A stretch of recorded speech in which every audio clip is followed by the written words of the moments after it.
14 December যারা আল বদর আল শাম শান্তি কমিটি গঠন করে যে জামায়াত ইসলাম তখন ছিল সেই সময় এবং তারা যে আজকে এই সময় রাজনীতি করছে সেই ছাত্র শিবির তো প্রত্যেকটা জায়গায় জায়গায় রাজনীতি করার চেষ্টা করছে। রাষ্ট্রীয়ভাবে তাদেরকে বয়কট করবা, তাদেরকে বর্জন করবার কোনো আয়োজন আমরা দেখছি না। বিজয় এসেছে আমাদের এই দেশের একটা অসাম্প্রদায়িক ঐক্যের ফলে। সেই অসাম্প্রদায়িক রাষ্ট্রে, ধর্মনিরপেক্ষ রাষ্ট্রে ধর্মকে নিয়ে কোনো রকম রাজনীতি এখানে গ্রহণযোগ্য হবে না।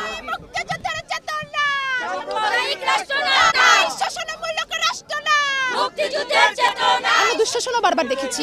1971-এর সময় আমরা যে দুঃশাসনের বিরুদ্ধে লড়াই করেছি সেটা ছিল প্রায় ঔপনিবেশিক একটা দুঃশাসন। অন্য রাষ্ট্র আমাদেরকে শোষণ করেছে সবসময়। এই সময় এই যে স্বাধীন রাষ্ট্রে আমরা বসবাস করছি মুক্তিযুদ্ধের পর, 71-এর পর, সেই স্বাধীন রাষ্ট্রে আসলে আমাদেরকে কারা শোষণ করছে?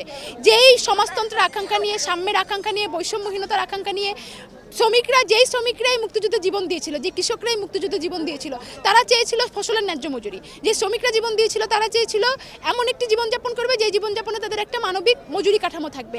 যেই ছাত্ররা জীবন দিয়েছিল তারা একটা গণতান্ত্রিক শিক্ষার পরিবেশ চেয়েছিল, গণতান্ত্রিক শিক্ষার কারিকুলাম চেয়েছিল, একই সাথে চেয়েছিল শিক্ষাকে কেন্দ্র করে কোনো রকম শোষণ, কোনো রকম ব্যবসা যেন এই বাংলাদেশে তৈরি না হয়। 62 শিক্ষা আন্দোলন আমাদেরকে সেই বার্তাই দেয়। কিন্তু এই সময় দাঁড়িয়ে যখন আমরা 24-এর একটা গণ অভ্যুত্থান পার করলাম, যে গণ অভ্যুত্থানের চেতনা ছিল বৈষম্যহীন ছাত্র আন্দোলনের ব্যানারে যে আমরা গণ অভ্যুত্থান করলাম, সে এত বড় গণ অভ্যুত্থান করার পর হাজার হাজার মানুষ জীবন দেওয়ার পরও কি সেই বৈষম্য নিরসনের কোনো পদক্ষেপ আমরা দেখতে পাচ্ছি? রাষ্ট্রীয়ভাবেও কোনো পদক্ষেপ দেখতে পাচ্ছি না, বৈষম্য বিরোধী ছাত্র আন্দোলনের পক্ষ থেকে সেই পদক্ষেপ দেখতে পাচ্ছি না। আমরা সমাজতান্ত্রিক ছাত্রফ্রন্ট মনে করি যে বৈষম্যহীন সমাজ গড়ে তোলার ক্ষেত্রে অবিরাম লড়াই প্রয়োজন এবং যে দুঃশাসন, যে লুটপাট এখনও বাংলাদেশে জারি রয়েছে, সেটার বিরুদ্ধে প্রত্যেক মুহূর্তে ছাত্রদের একটা দীর্ঘ সংগ্রামে লিপ্ত না হলে এই দুঃশাসন আমরা কাটাতে পারবো না। ইতিহাস বিকৃত হচ্ছে কিনা তার থেকেও বড় কথা যে ইতিহাসে যারা এভাবে করে গণহত্যা করেছে, গণধর্ষণ করেছে, 14 ডিসেম্বর যারা আমাদের বুদ্ধিজীবীদেরকে মেরে ফেলেছে দেশটাকে মেধাশূন্য করার জন্য, 1000 মানুষ মরে যাওয়া হচ্ছে, মেধাশূন্য করে দেওয়ার ফলাফলটা অনেক দিন পর্যন্ত ভোগ করতে হয়। তার মানে 14 ডিসেম্বর যারা আল বদর আল শাম শান্তি কমিটি গঠন করে যে জামায়াত ইসলাম তখন ছিল সেই সময় এবং তারা যে আজকে এই সময় রাজনীতি করছে, সেই সময় তাদের নাম ছিল ছাত্র সংঘ, তাদের নাম পরিবর্তন করে তারা এখন বাংলাদেশ ছাত্র শিবির হয়েছে। সেই ছাত্র শিবির তো প্রত্যেকটা জায়গায় জায়গায় রাজনীতি করার চেষ্টা করছে। জনগণ তাদেরকে গ্রহণ না করলেও তারা নানাভাবে সেই রাজনীতিটা করার চেষ্টা করছে। রাষ্ট্রীয়ভাবে তাদেরকে বয়কট করবা, তাদেরকে বর্জন করবার কোনো আয়োজন আমরা দেখছি না।